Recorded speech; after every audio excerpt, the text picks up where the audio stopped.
Welcome to the Monstrous Desire Study. Today I'm going to be sharing with you an interview that I had with the prolific and popular monster romance author Clio Evans.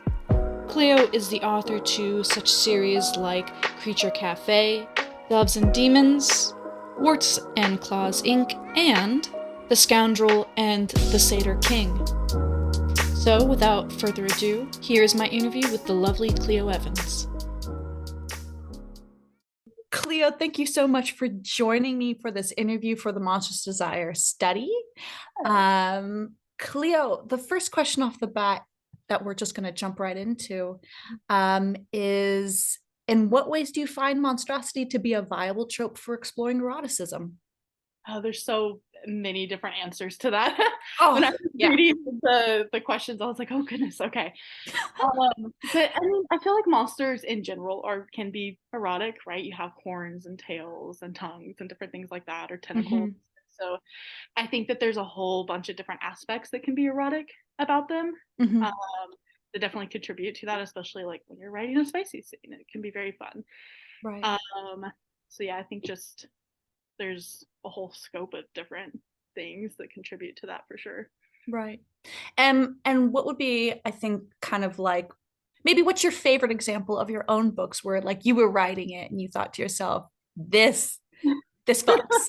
Literally and figuratively. Right. So what I'm gonna think of one of the ones I've done recently. Uh, Sure. I mean, you have such a humongous library. It my might be difficult.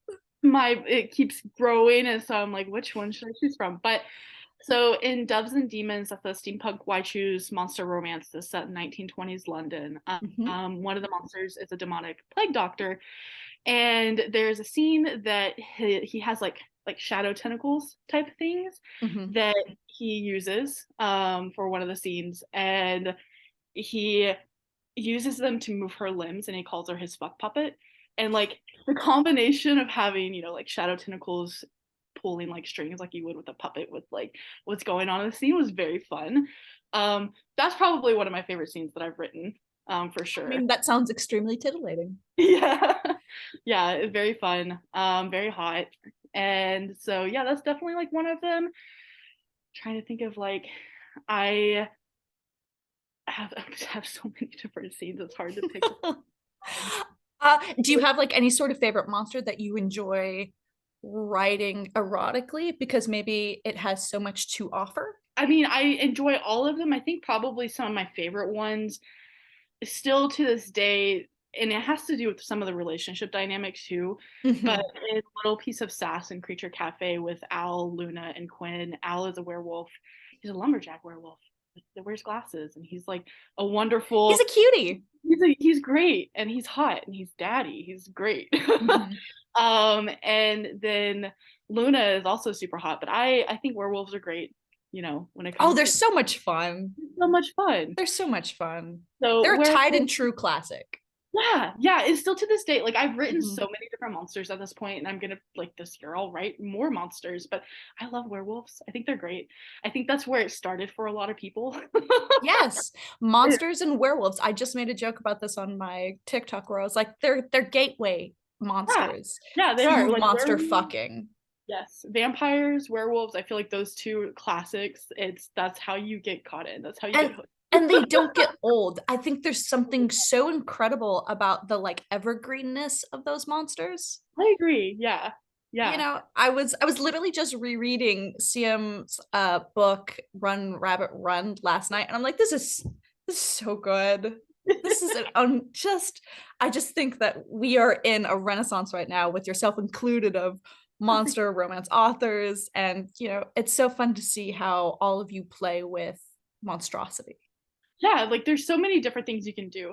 And I think that's also what I enjoy about it is that each author has their own different interpretations. Yes. So like all of us could write a tentacle monster and all of us do it differently.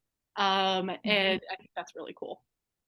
I think this ties in quite nicely to our next question, which is, how do you define monstrosity? Oh, that's a hard question. I Yeah. That's a super hard question. And I think for me personally, I think a lot about like historically what mythological creatures were Mhm. like. but I feel like when we talk about monsters, a lot of it has to do with like what the intention of that creature is, right? Obviously, Yes. yes, they're sentient, obviously, they can communicate. Um, and they have a personality, like whatever it is, but are they the monster under your bed that's trying to, do whatever? Are they, out hunting you? Do they hunt you? Do they have, different things that they like to do? But I don't know, it's hard to say. I feel like any creature that is not human and is I'm like I feel like it's hard because I feel like we could call them It's such a hard question because I also think monstrosity relies upon context as well. So, yes, for example, if we're talking about non-human creatures, yes, I would agree that monsters can be non-human, but then a great example of a gray area are like fae, yeah, yeah, because exactly. I think fae can be monsters and sometimes not. Like, I I don't know think if you've vampires, yeah, like, yeah. yeah, I don't know if you've read Sarah Moss's series Akatar. I think her in the first book they are technically monsters, but after you see that shift where humanity isn't called into question in relation to otherness yeah, because the main character becomes Fae, right. monstrosity no longer kind of exists. Yeah, and I think that's also like that's a great point. Because like I have a fake character that is in the Doves and Demons series. He's unseelie and he has Hmm. a form that he sometimes can go into, which is a lot more monstrous. It's a lot more creepy and big teeth and kind of like just more scary, I guess if you want to call that, even though Mm-hmm. it's definitely not scary in that context. Whereas he also has his more like, I guess what you would say a typical Fae would look like, which is, he has his Right. wings, his spot, and shiny hair or whatever you wanted. There's so many different variations to Fae, but Right. yeah. So I think it's kind of hard to define monstrosity. I know that when I sit down and write, it's really more focused on, what creature am I writing right now? Mm-hmm. And what is their personality and what do they want and what are they afraid of and what are they trying to get out of this relationship with this human that they're suddenly infatuated with. Mm-hmm. um, and so I think that's kind of like more what I focus on. But yeah, I Mm-hmm. think monstrosity is a super broad term, and I think that as monster romance has become more and more popular, it's gotten bigger.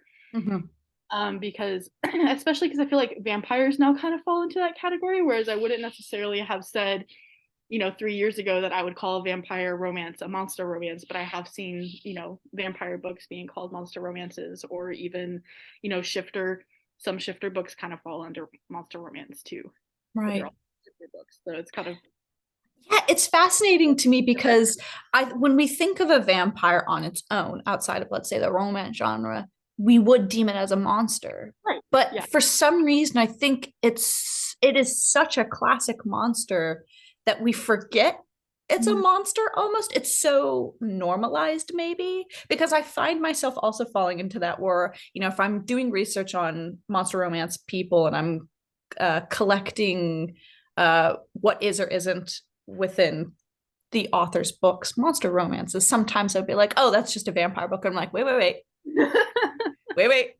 Yeah. We got to be No, consistent here. it is hard. Yeah, it's Yeah. definitely. Yeah. And I personally, vampires still one of my favorite monsters, creatures, other human, whatever you want to call them. I don't care. They're hot. Yeah. Oh, Grew up in the there's Twilight era. That was bread and I butter. absolutely there's such an inherent eroticism to vampires specifically. It is the taking of blood into oneself. It's, it is such an intimate type creature. And I think for that reason, it will be evergreen, baby. Yeah. Yep. I agree. So for question number 3, do you find that your sexual orientation drives your understanding or portrayal of erotic monsters? Um, I I feel complicated about that just because I feel like my sexuality is different from what drives me to, write monsters Mm-hmm. and what I'm looking for with that. And I would say that really more my sexuality drives how I write relationships. Um, Mm-hmm. bring in, okay, I might have a werewolf and this character, and what kind of relationship am I writing? Or am I making this, an MFF book, or am I doing this or whatever? Mm-hmm. Um, I'm bisexual. And Whoop I whoop. feel like, yep. Rep. Um, and I think that yeah, more drives me writing different styles of relationships because I'm also polyamorous. Mhm. And so that's also a big focus on my books a lot of the time is having polyamorous relationships, like the Warts and Claws series, all those books are polyamorous. Right. When it comes to monsters, I think that that's just like the imagination part of it. I don't know if Mhm. I would necessarily connect those two, except, hey, this is a hot thing. This is something that I enjoy. I think that Mhm. I enjoy it from an imaginative perspective, the storytelling perspective. And also, like, there's so many different things that you can have when it comes to monsters. Like, I wish they were real. That'd be great. I mean, who doesn't want a partner that has tentacles that can do all the things to you? Like, I mean, that Who would be doesn't? fun. Yeah. Who of us hasn't thought about it? So, um, yeah, I would hesitate to say that there's a huge connection between those two particular things, but that is just me. That might not be the case. Mhm.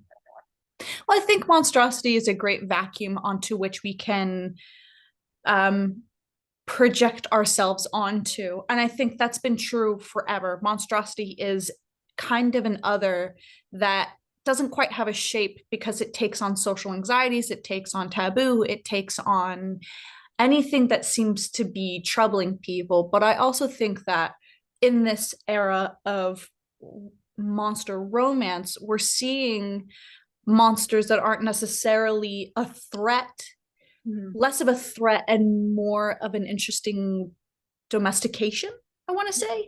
And I think we're seeing the inversion of a no longer projecting maybe fears or anxieties, but rather what we want to see. Right. Yeah, I agree with that. Yeah, for sure. Yeah.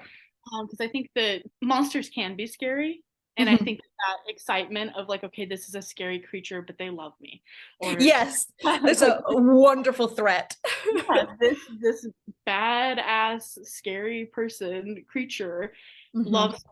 And they would, burn down. It's the whole concept of like we love villains. I love Mhm. villains, right? Right. Because they would do anything for you. And a lot of the times I think that kind of ties into monsters. And so I think that when we see monsters, it's like, yes, this is a big scary monster, but also they're like a cuddly teddy bear. It's great. Absolutely. Those are Yeah. some of the best types of monsters. You get Like, the best of both worlds. yeah. The Wolven and Ashley Bennett's Muscles and Monsters. He's like a cinnamon roll werewolf. His tail thumps when he sees his partner, and it's so cute.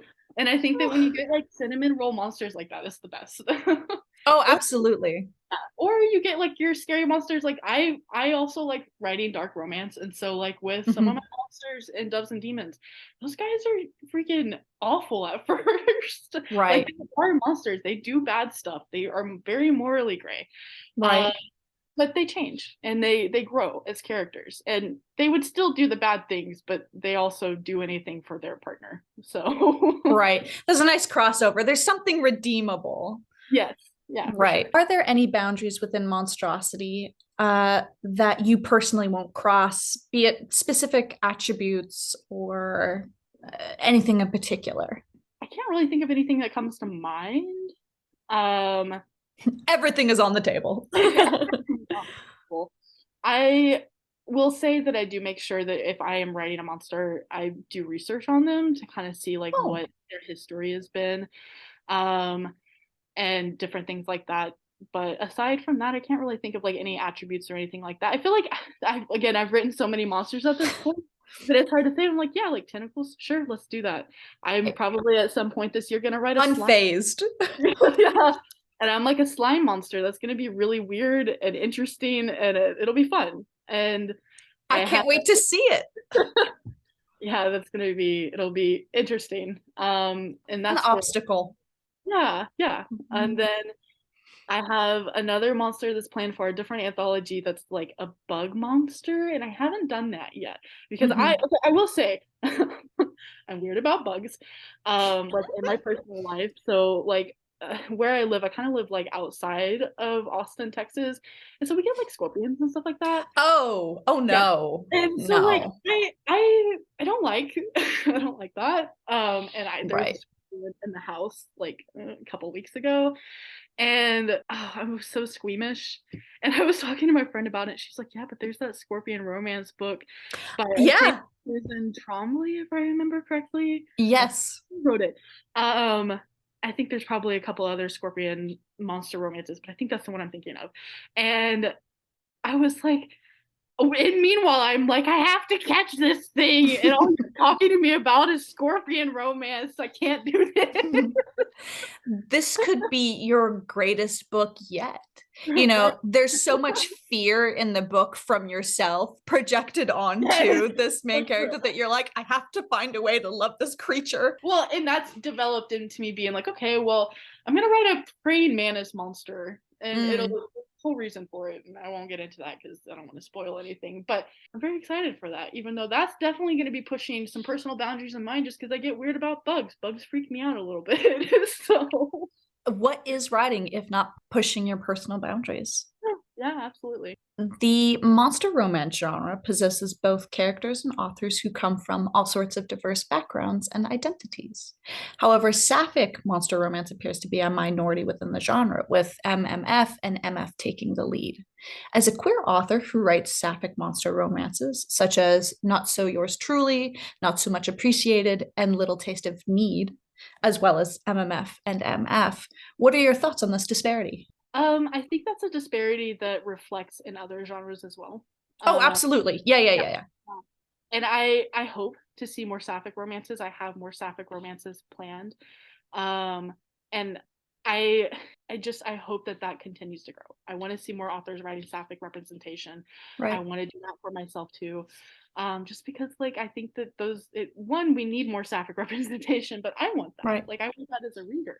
And I think that that is just I don't know why. Except Mm-hmm. it definitely is the minority. Like you can't find as many, and that's again in general, not just for monster romance. No, the romance genre also really pushes to the forefront heterosexual relationships. And then when we do look at the representation of queer relationships within uh, romance in general, it is predominantly either gay men, Mhm. or you have the polyamorous male, male, female. Right, right. And so it's really really rare for people to see female female male, although I believe you have one yourself. I You have do, one. yes. And just simply female female. Yeah, I think that also kind of comes down to our society, and Yeah. you know, the majority of society is heterosexual. Right. Um, and so a lot of those books, when we look at trad publishing and we look at what's in Mm-hmm. walk into a bookstore, most of the books are going to have MF relationships. They're easier to sell. There's a broader audience for them. Mm-hmm. Um, and I wish that weren't true.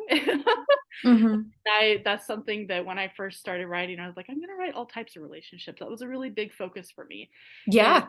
wanted to have I wanted to write everyone. I want to be able to have MM relationships, FF relationships, non-binary characters, trans characters. I want to have all types of representations in my books, and that comes from me just wanting to be able to walk into a bookstore and see that on the shelves too. And I mean, I got tagged in a photo yesterday from a Barnes and Nobles that's carrying Little Slice of Hell and Not So Kind's Regards, which is amazing. Mm-hmm. Absolutely amazing that you could walk in and get a monster romance at a Barnes and Nobles. Congratulations. Thank you. I freaked Very out. big. Anytime I see that, I'm like, oh my God, this is wild. That's Um, me. but so one of the books is, Little Slice of Hell is an MM romance, and it's also Mm-hmm. impreg. Like there's impreg at the end, and I'm like, imagine being able to walk into a Barnes and Nobles and get this book. And the Yeah. next time is Not So Kind Regards, which is a polyamorous relationship, and seeing those books in the bookstores is really fun, and Yeah. amazing. And I hope that we continue to see, not just from me, but just from all authors, more diversity and making it more available to everyone, and not Yes. something you have to hunt down on Amazon. And so Absolutely. I think that when it comes to sapphic books, I think it's a growing tide. I've seen so many more sapphic books over the last year, in publishing and trad publishing too.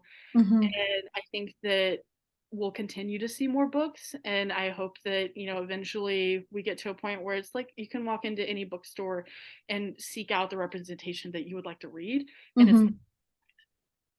Absolutely. You know, as someone who's queer myself, I've thought about this quite often about that disparity within romance, and that includes monster romance.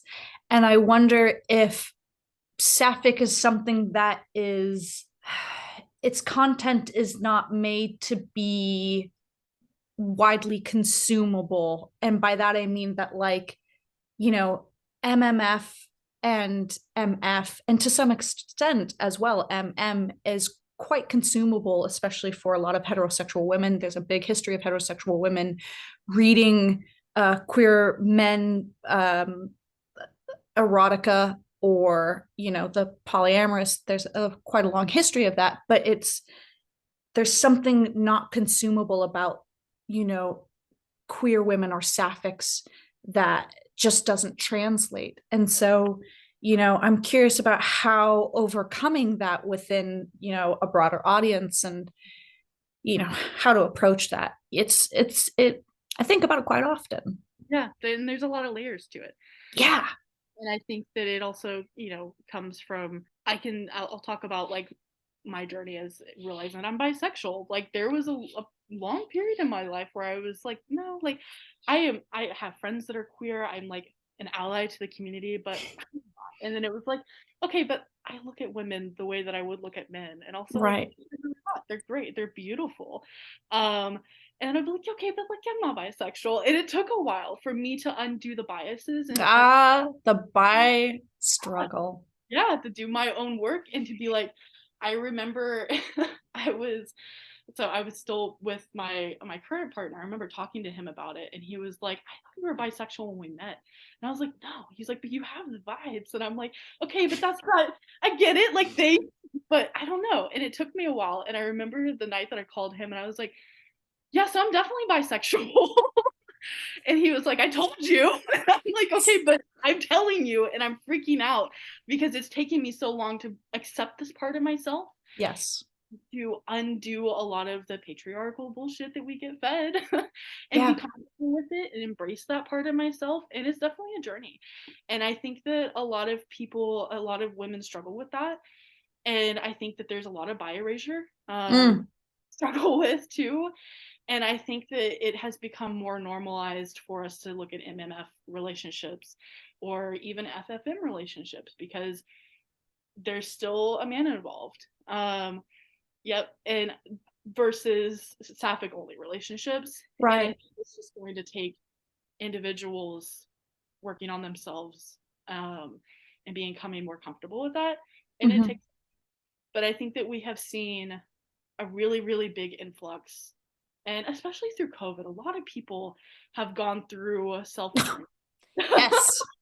And I can say Yes. that is especially true for myself. And so you have more people realizing that, hey, I really enjoyed this sapphic book and I loved it. I'm going to read more sapphic books. And doing that without feeling any sense of shame or any Mhm. sense of anything that, you know, might hold you back from really doing what you want to do or being who you truly are or reading what you want to read. And I think that's Absolutely. the beauty that comes with monster romance is being able to let go of, man, I really shouldn't be reading this tentacle thing because that's weird. Well, okay, but I enjoy it, so why not? And so I think that yeah, there's a lot of beauty in the monster romance genre, and there's a lot of um, I hope to us will continue to see more changes when it comes to having more representation and stuff like that. Yeah, absolutely. Well said.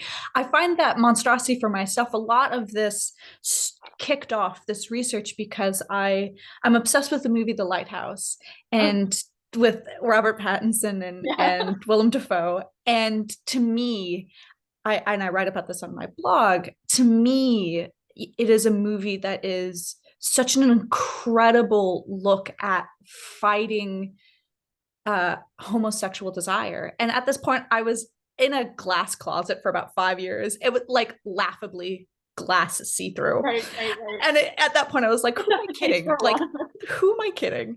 I think that monstrosity is a perfect vacuum for otherness. And I think for a lot of people who are marginalized, like queer people, you know, monstrosity is such an incredible way to explore otherness and to explore anxieties surrounding, you know, a sexual identity or a gender identity. And so I think that, you know, that opens the door, including for, you know, sapphic, erotic monster romances. Is what better way to explore these things Yeah. than in this genre?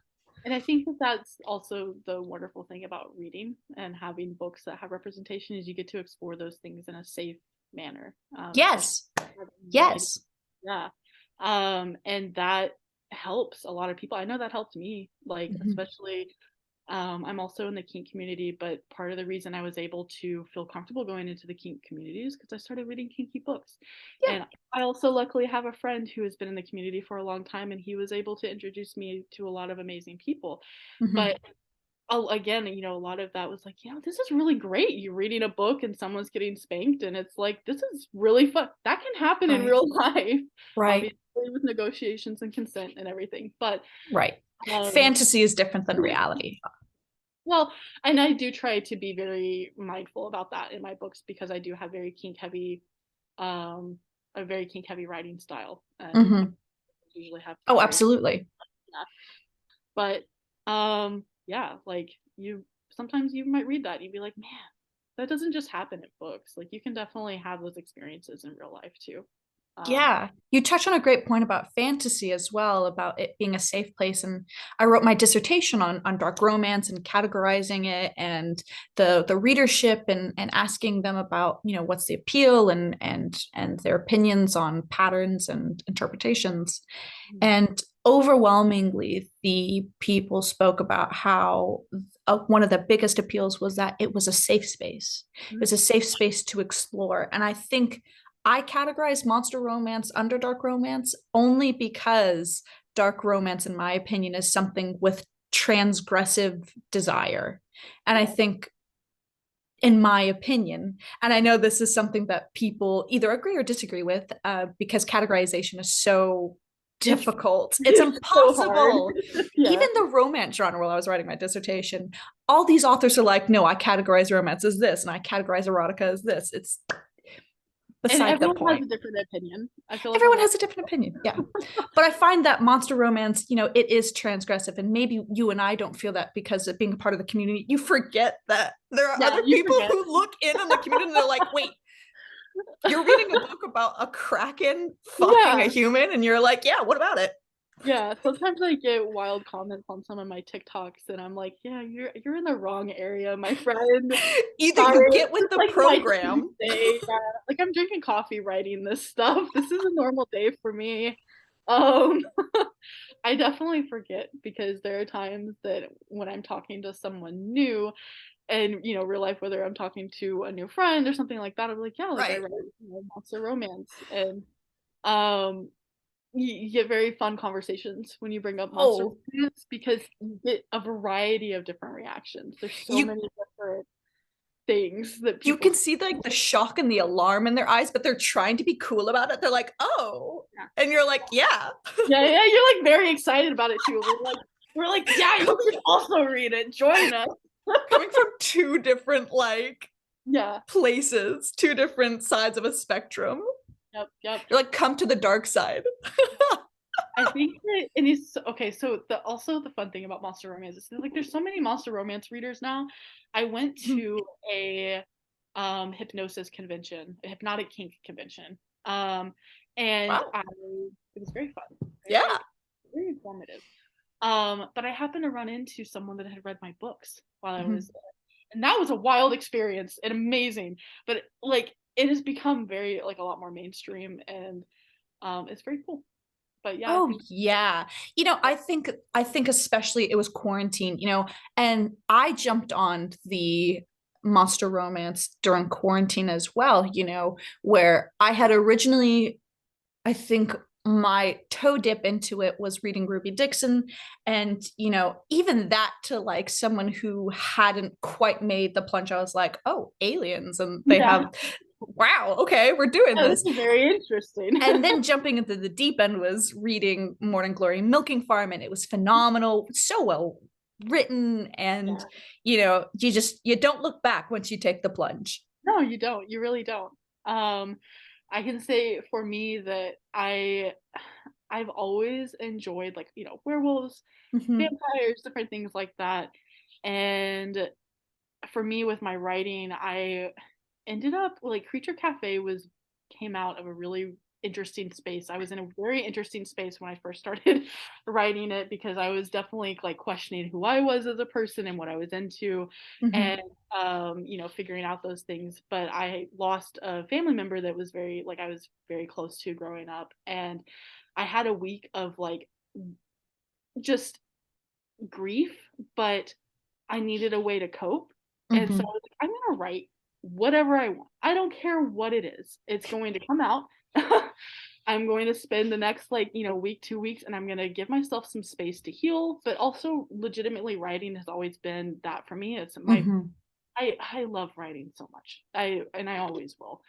Um, but I was like, okay, I'm just gonna write whatever I want. And I started writing Little Slice of Hell. And that book is a wild book. There's a lot of things that happen in those 87 pages.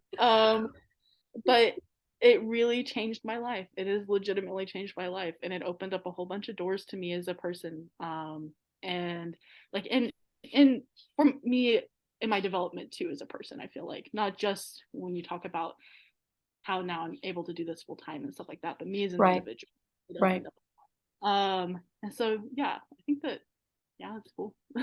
And here we are now. We are now. An Like, incredible trajectory. yeah. Taboo and monstrosity go well together, as Mhm. monstrosity often plays with taboo. In what ways does monster romance allow you, consciously or not, to explore taboo, such as knife play, consensual non-consent? Mhm. I the reason I'm hesitating on this is just because when I think of knife play and consensual non-consent, that comes from the kink perspective, not Mm-hmm. necessarily tied in with the monster thing, although obviously those can go hand in hand. Mm-hmm. So I think that when it comes to like monster romance and you're talking about different things like that, it they can work so well together. Like if you're gonna have a knife play scene, or maybe just a scene where he's not using a knife, but he's using his claws. Mm-hmm. Uh, have a monster that has those attributes, and so that makes it very easy to do a scene like that. Right. Or if you're doing a hunting primal scene, then if you have something that's hunting you in the woods, and maybe it's this monster that's doing that, then yeah, they Mm-hmm. go very well together. It makes it fun. I think that really having a monster in that situation just makes it more exciting for me. Oh, Uh, absolutely. yeah, absolutely. Yeah, I think that there's so many like there's so many different things you can do. There's so many different combinations. But I guess also though specifically when I think about those two instances, I guess in talking about taboo, I just think about the kink world. Mm-hmm. So yeah. Oh, absolutely. I think you hit the nail on the head about, it's not, you can have, like you said, knife play, but instead of knives you use claws. I Mhm. think, you have vor, for example, or Yeah, like consuming, blood play, and you have vampires who their whole thing is about blood. I think it's so easy to yeah. play with that. I think it also says something about me. I'm like thinking here. I'm like, I guess that stuff is taboo. That's why I'm like sitting here and I'm like, if I really when I think of taboo, I think of like incest, and I'm like, okay, that stuff. Yeah, I Or feel like like it's a spectrum, you know? it is. It's just funny because I'm like, oh yeah, I guess vor is taboo. I've done some light vor stuff. I haven't done like full on vor. Right. But there's a scene in Little Sip of Sin that's definitely light vor. And I'm like, yeah, I guess that is taboo. I've kind of strayed far from what people Conventional so, ideas of yeah, taboo. yeah, because it's gone off on my own little path. Yes. 'Cause, yeah, I mean, I feel like there's like almost I love mating bites. Those are almost always in my books. I just think they're fun and they're very intimate and they can be very hot. And that probably comes from my fascination with vampires. But um Like there probably is a taboo element to having blood drawn in order to make a pact with someone that ties your soul together, right? You Yeah. know, it's very funny to me though, because outside of this community, you know, people, and even the study, for example, I would have people like, well, I'm not attracted to monsters. And I had to remind them, have you ever been attracted to like vampires or werewolves? Were you a Teen Wolf person? Were you a Right. Twilight person? Were you an Anne Rice person? Yeah. And, you know, it always gave them pause and they had to think and be like, oops, oh, Oh yeah. am I one of you? Right, right. Yep. And it's funny because when we think about media, like they just slide it in there. There's so many different monsters and so many different things that we're like, Yes. we've had a crush on that character forever. We've been monster fuckers forever. Yeah. One of the top three most referenced first monster crushes was the show Gargoyles.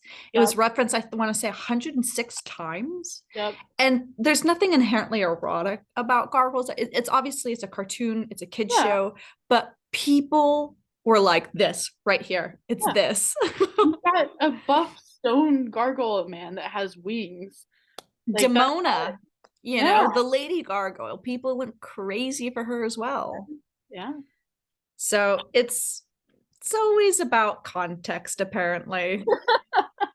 The beast to stay the beast instead of becoming the prince. Beauty and the Beast was mentioned over 300 times, I want to say. It was number one for the most referenced first monster romance. And And that makes sense because I feel like that's probably when it comes to like modern day media, that's probably one of the first things that come to mind when you think about any type of movie or show or anything like that that has a monster and a human together. mhm. Like, yeah, he becomes a human at the end, but he was a monster the entire movie.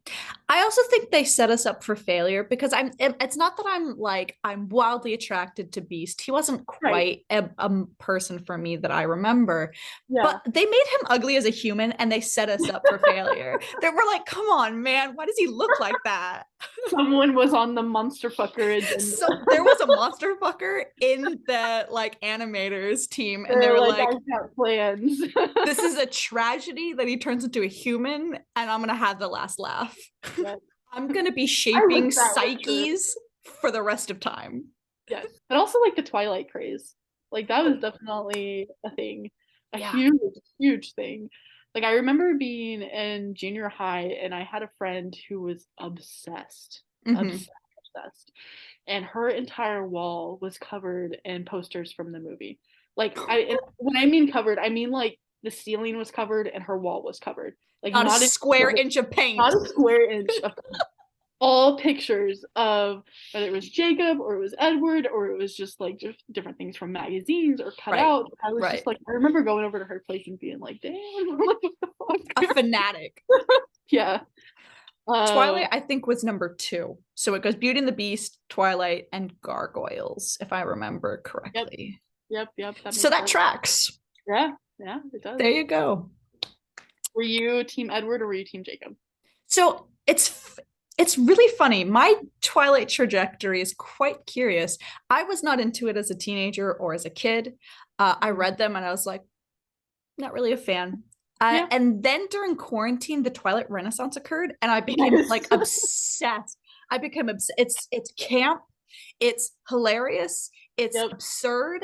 Yep. You know, I'm personally not a fan of Stephanie Meyer, you know, as an author or a person, but Right. I think so. Like, I don't buy her stuff or support her work, but I do think her work is some of the most insane, surreal thing that exists, and I It's cannot really- I cannot stop coming back to it to be like, what did you mean by this? You have cuckolding in multiple books.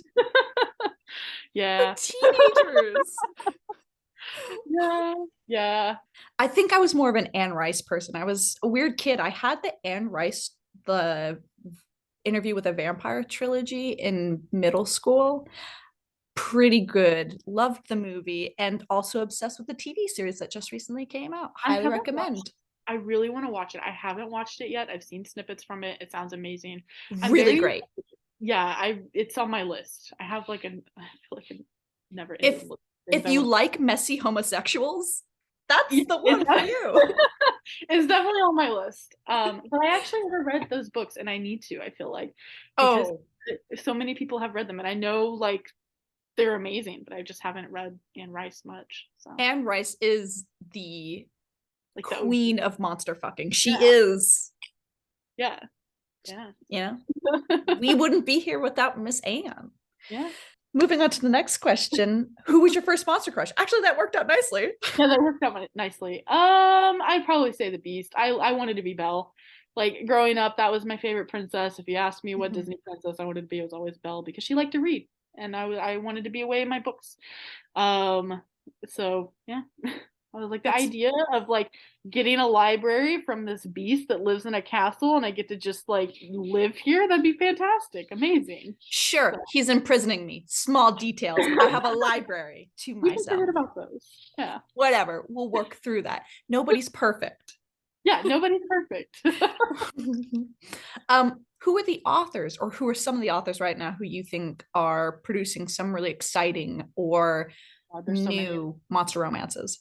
I mean, my list is always growing, but always. Off the top of my head, Lillian Lark is fantastic.